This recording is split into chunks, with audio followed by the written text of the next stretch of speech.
पिताजी, आपने मेरी इज्जत दांव पर लगा दी। बेटी, मैं मजबूर था, घर में कुछ नहीं था। मुझे डर था कि कहीं तुम भूख से बीमार ना पड़ जाओ। मेरे पास और कोई रास्ता नहीं था। मेरी बच्ची, मुझे माफ कर दे। पिताजी, मैं आपके लिए सब करूंगी, लेकिन सेठ एक गंदी नीयत वाला आदमी है और वहां मैं बिल्कुल अकेली रहूंगी। मैंने जो किया मजबूरी में किया। अगर तुम नहीं जाना चाहती तो मैं मना कर दूंगा, चाहे हम दोनों भूखे मर जाएं। नहीं पिताजी, मैं जाऊंगी, आपके लिए जाऊंगी, हमारे घर के लिए जाऊंगी। लेकिन उसके दिल में एक डर चुभ रहा था, एक अनजाना काला डर। उधर दूसरी तरफ गांव में कड़कती ठंड और बढ़ती जा रही थी। हर दिन एक नई मौत की खबर आने लगी। कई बच्चे ठंड से बीमार होकर मर रहे थे। पशु बर्फ में जमे मिल रहे थे। ठंड अब इंसानों की हिम्मत को चीरने लगी थी। जनवरी का महीना में सर्दियों का मौसम अपनी चरम सीमा पर था। पहाड़ी इलाके के एक छोटे से गांव शिवनगर में इस बार ठंड ने कोहरे के साथ मिलकर ऐसा कहर बनाया था कि सांस लेना भी मुश्किल हो गया था। ऐसा घना कोहरा चारों तरफ फैला हुआ था, मानो कि कोई सफेद चादर पूरे गांव को ढक लिया हो। लोग तो दिन में भी घरों से बाहर निकलने से डरते थे। रातें तो और भी भयानक थीं। लकड़ियों की आग भी ठंड के आगे लाचार नजर आती थीं। हर साल सर्दियां आती थीं, लेकिन इस बार का ठंड और कोहरा ऐसा घना था कि पशु पक्षी भी पूरी तरह से सहमे हुए थे। गांव देखने लायक बस नाम मात्र की रह गई थी। सड़कें पूरा सुनसान और खेत तो बर्फ से सफेद हो गया था। उसी गांव के सबसे बाहर एकांत में एक तपस्वी बाबा रहा करते थे, जिनका नाम था विश्वनाथानंद। वे प्रकृति के सहारे जीवन जीते थे। न कभी किसी से कुछ मांगते, न किसी पर निर्भर रहते थे। लेकिन इस बार का कोहरा और ठंड कुछ ज्यादा ही क्रूर हुई थी। उनकी छोटी सी कुटिया में हवा के झोंके घुस आते और कोहरे की नमी हर चीज को भिगो देती।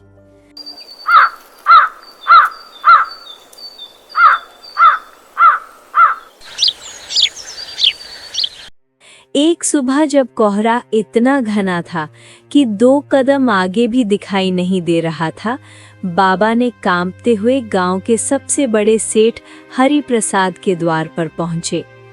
उनकी आवाज में विनम्रता थी, लेकिन शरीर ठंड से सुन्न पड़ा गया था। बेटा, इस बार का कोहरा और ठंड असहनीय हो गया है। मेरी कुटिया में कोई साधन नहीं बचा। अगर कोई पुराना कंबल और कोट या गर्म कपड़ा ही दे सको तो ये शरीर थोड़ी राहत पाले। अब और बर्दाश्त नहीं हो रहा बेटा। अब ये सहन शक्ति जवाब दे रही है। गांव का सेठ हरि प्रसाद उतना ही धनी था और उतना ही कट्टर कंजूस भी। उसने बाबा की बात को अनसुना कर दिया। बाबा जी, हम भी तो मुश्किल में हैं। हमारे पास भी कुछ अतिरिक्त नहीं है। और तो आप प्रभु के भक्त हैं, तपस्या करें, ईश्वर ही आपका सहारा बनेगा। हमने तो खुद लकड़ियां इकट्ठी की हैं आग जलाने को, कुछ देने लायक नहीं बचा है। बाबा ने दुखी स्वर में कहा, बेटा, ईश्वर ने मनुष्य को मनुष्य की मदद के लिए ही बनाया है। जरूरत के समय एक दूसरे का साथ न निभाओ तो ये मानवता क्या? ठीक है बाबा, अब ज्ञान न दो तुम और जाओ यहाँ से।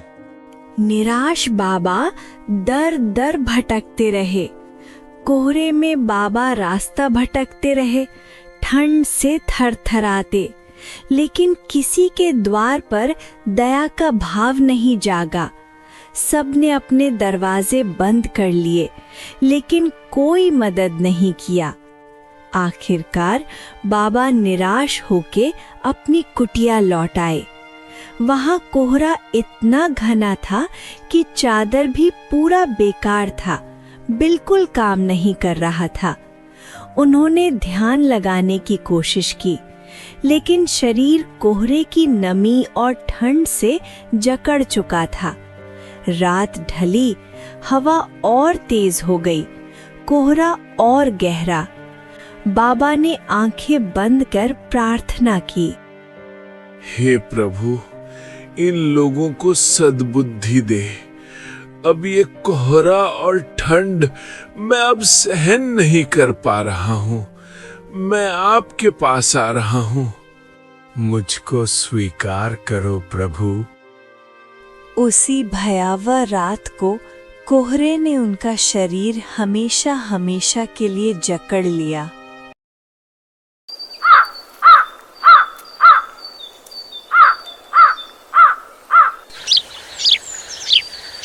अगली सुबह जब कोहरा थोड़ा हल्का पड़ा, कुछ ग्रामीण साहस जुटाकर बाहर निकले। तभी एक लोग ने बाबा की कुटिया का खुला दरवाजा देखा। अंदर जाकर देखा तो दंग रह गया। बाबा का शरीर कोहरे की ठंड से पूरी तरह जम चुका था। खबर फैलते ही गांव वाले रो पछताते और कुटिया पर जमा हो गए। हमें बाबा की मदद करनी चाहिए थी भाइयों। अगर एक पुराना कंबल दे दिया होता तो आज बाबा जीवित होते। अब ये गांव को हमेशा हमेशा के लिए छोड़ गए। हर कोई पश्चाताप में डूबा, लेकिन असली संकट अब शुरू हुआ। बाबा की मृत्यु के ठीक अगले दिन कोहरा और घना हो गया। ठंड कई गुना बढ़ गई। हवाएं ऐसी चल रही थीं कि कोहरे में रोने जैसी आवाजें सुनाई देने लगी। प्रकृति क्रोधित हो चली थी। उधर गांव के एक कोने में रहता था मंगलू। मंगलू एक गरीब किसान था। उसकी पत्नी का देहांत वर्षों पहले हो चुका था। उसकी इकलौती बेटी थी, नाम था सुनीता। वो अभी 16 वर्ष की, मासूम और मजबूत। मंगलू पहले से बहुत गरीब था। अब ये कोहरा और ठंड मंगलू के लिए मौत बनकर आ खड़ी थी। घर में ना अनाज बचा था, ना लकड़ियां। पुराने कपड़ों से भी कोहरा चुभता था। सुनीता ने चिंतित होकर कहा, पिताजी, इतने घने कोहरे में खेत क्यों जाते हो? चेहरा लाल पड़ जाता है और हाथ भी पूरा सुन्न हो जाता है। अगर आपको कुछ हो गया तो मेरा सहारा कौन बनेगा पिताजी? मंगलू बोला, बेटी, खेत ना जाऊं तो राशन कहाँ से आएगा? मेहनत ही हमारा सहारा है। अगर आज हार मानी तो कल भूख से मरना पड़ेगा। सुनीता की आंखें नम हो गई। पिताजी, रसोई भी खाली हो गया है। ना अनाज है, न सब्जी। लकड़ियां भी 2-4 बची हैं। मंगलू सुनीता की बात सुन के चुप हो गया। उसकी आंखों में बेबसी थी। तू चिंता न कर बेटी, मैं कल जंगल जाऊंगा और लकड़ियां काटूंगा और बाजार में बेचकर अनाज लाऊंगा। तुम्हें भूखा नहीं रहने दूंगा मेरी बच्ची। लेकिन किस्मत ने मंगलू का मजाक उड़ाया।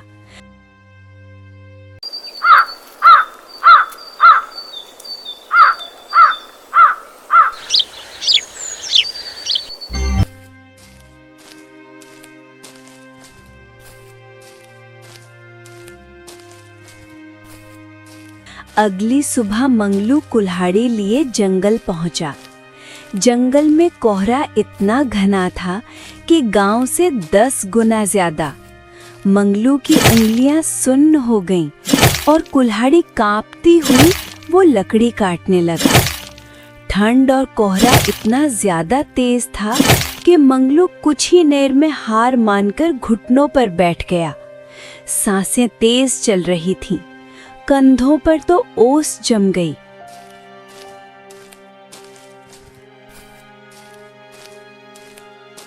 मंगलू थका हारा निराश होकर घर लौटा।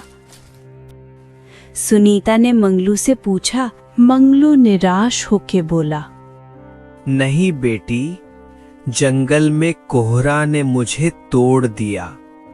कुल्हाड़ी उठाना भी दुष्कर हो गया था। सुनीता रो पड़ी। अब क्या होगा पिताजी, खाने को भी कुछ नहीं है। मंगलू ने हिम्मत जगाई। बेटी, अब बस एक ही रास्ता बचा है। बेटी, सेठ हरि प्रसाद के घर जाऊंगा, उन्हीं से खाने का और पैसे उधार मांगूंगा। ये सुनते ही सुनीता डर गई। लेकिन पिताजी, वो तो बहुत गलत इंसान है। अगर कर्ज ना चुका पाए तो वो घर जमीन छीन लेता है। उसके वजह से कई घर बर्बाद हो गए हैं। लेकिन बेटी, इसके अलावा और कोई रास्ता भी तो नहीं है। उसके बाद मंगलू कोहरे में कांपता हुआ सेठ की हवेली तक पहुंचा। बड़े लोहे के दरवाजे पर मंगलू दस्तक दिया। थोड़ी देर में नौकर आया। वो मुझे सेठ जी से मिलना है। अच्छा ठीक है, रुको, सेठ जी को बता के आता हूँ। नौकर ने अंदर जाकर सेठ जी को बताया। कुछ देर में नौकर बाहर आया। वो, सुनो, अंदर आओ, सेठ ने तुम्हें बुलाया है। उसके बाद नौकर और मंगलू सेठ के हवेली पर गए। सेठ सोफे पर विराजमान लगा के बैठा था। जल्दी बोलो, क्या चाहिए? मंगलू विनम्र से कहा। सेठ जी, घर में अनाज लकड़ी खत्म हो गया है। जंगल गया लेकिन कोहरा ने रोक दिया। अगर आप थोड़े पैसे या अनाज दें तो अच्छा होगा। हमने कुछ खाया नहीं है और मैं आपका उधार चुका दूंगा। मंगलू की बात सुनकर सेठ मुस्कुराया। मंगलू, तुम्हारी बेटी कितनी उम्र की है? मंगलू ये सुनते ही शौक हो जाता है। 16 वर्ष सेठ जी। तो ठीक फिर मंगलू, मैं तुमको 600 रुपए और आधा बोरा अनाज दूंगा, लेकिन बदले में तुम्हारी बेटी मेरी नौकरानी के साथ मदद करेगी। और हाँ, उसको बस खाना बनाना है और साफ सफाई, यही करना होगा। सेठ की बात सुनकर मंगलू का दिल डगमगा रहा। सेठ जी, सुनीता अभी बच्ची है और तू इतने कोहरे में वो काम कैसे करेगी, और इतना ठंड भी है। सेठ टोकते हुए बोला। देखो मंगलू, अगर ये बात से सहमति हो तो ठीक है, नहीं तो जाओ। अब यही शर्त है मेरी। मंगलू ने सिर झुका लिया।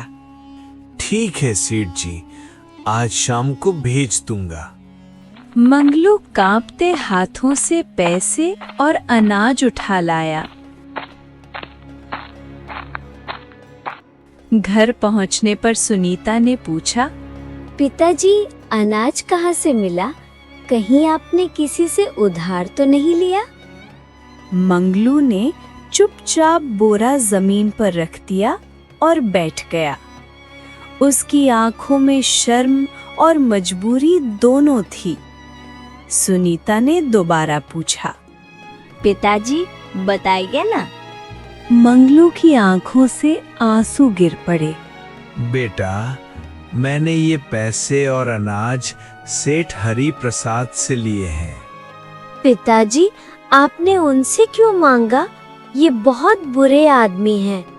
क्या शर्त रखी है उन्होंने आपसे?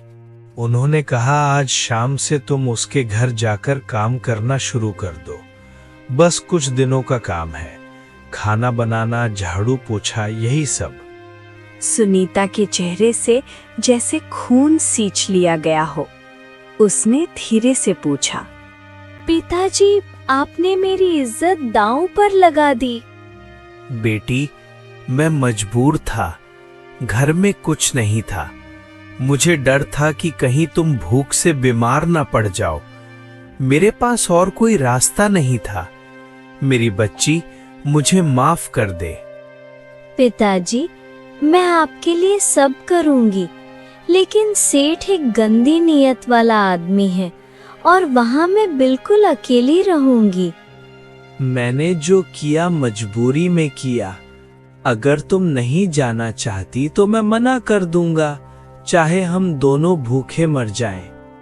नहीं पिताजी, मैं जाऊंगी, आपके लिए जाऊंगी, हमारे घर के लिए जाऊंगी। लेकिन उसके दिल में एक डर चुभ रहा था, एक अनजाना काला डर। उधर दूसरी तरफ गांव में कड़कती ठंड और बढ़ती जा रही थी। हर दिन एक नई मौत की खबर आने लगी।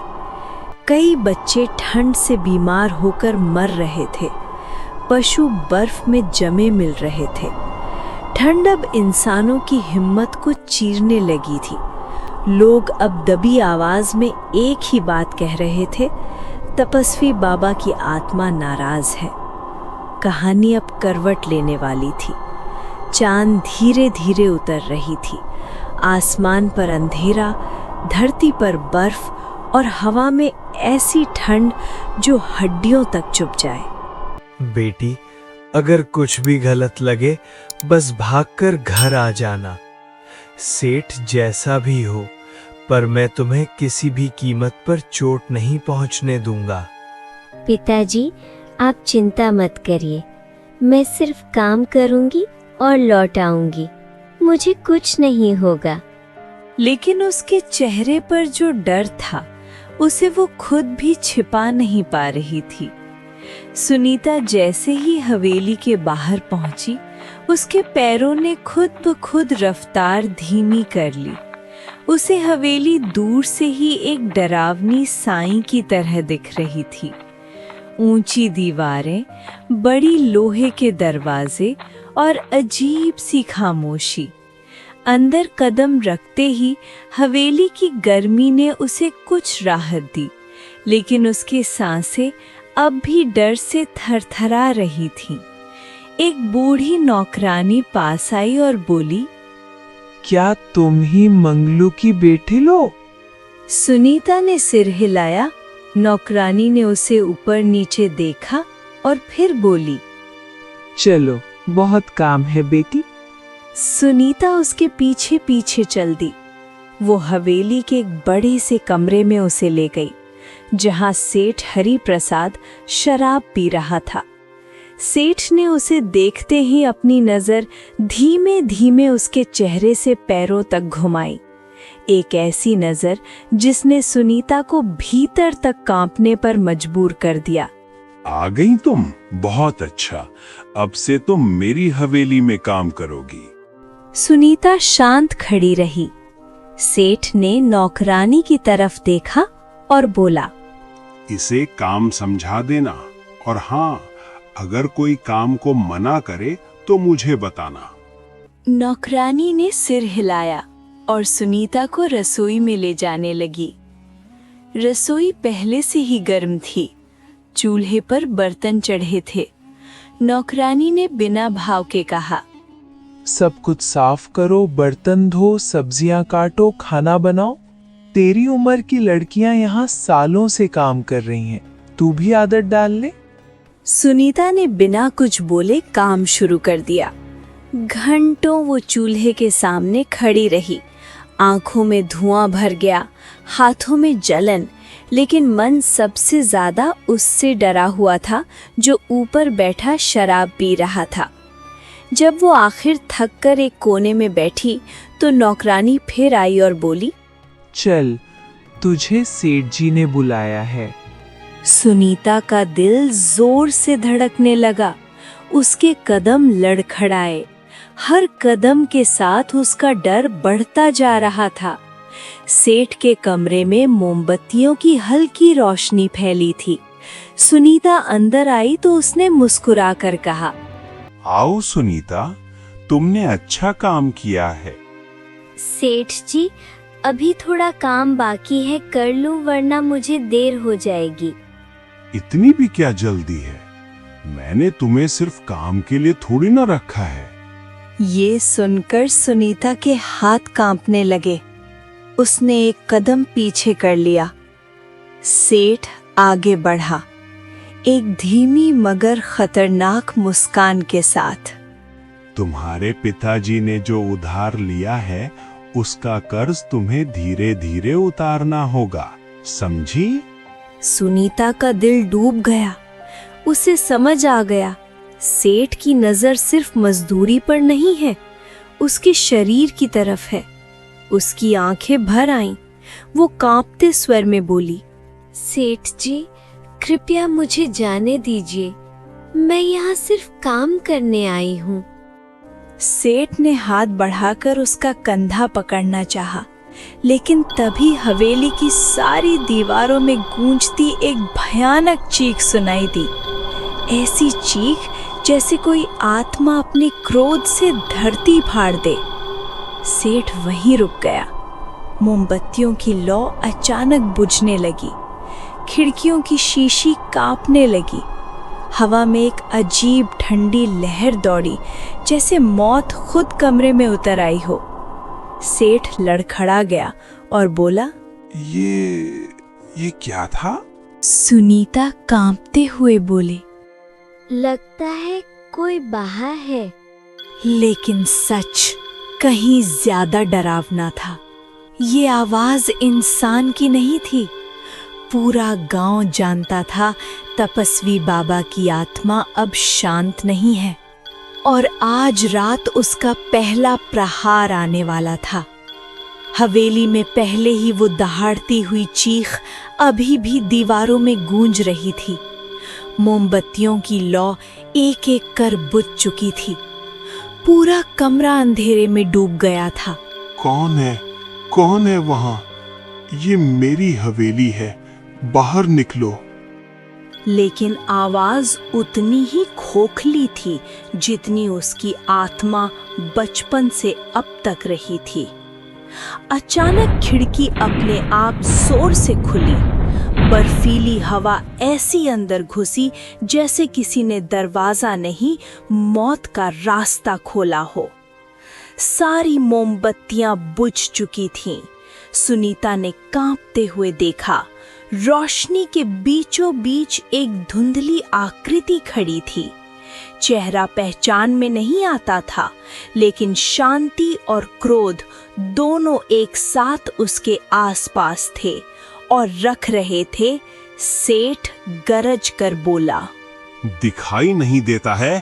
मैं यहाँ का मालिक हूँ, ये सब बंद करो। सुनीता रोती आवाज में बोली, बाबा, कृपया हमें नुकसान मत पहुंचाना। मैं किसी का बुरा नहीं चाहती। उस ठंडी हवा में एक आवाज गूंजी, धीमी, कोमल, लेकिन बेहद दर्द भरी। तभी उस आवाज में वहीं तपस्वी बाबा दिखाई दिए। उसके बाद उस सेठ को पल भर में मौत के घाट उतार दिए। सेठ के मरने के बाद सब कुछ शांत हो गया। गांव में ठंड भी कम हो गई। उसके बाद बाबा हमेशा के लिए अलविदा बोल के चले गए।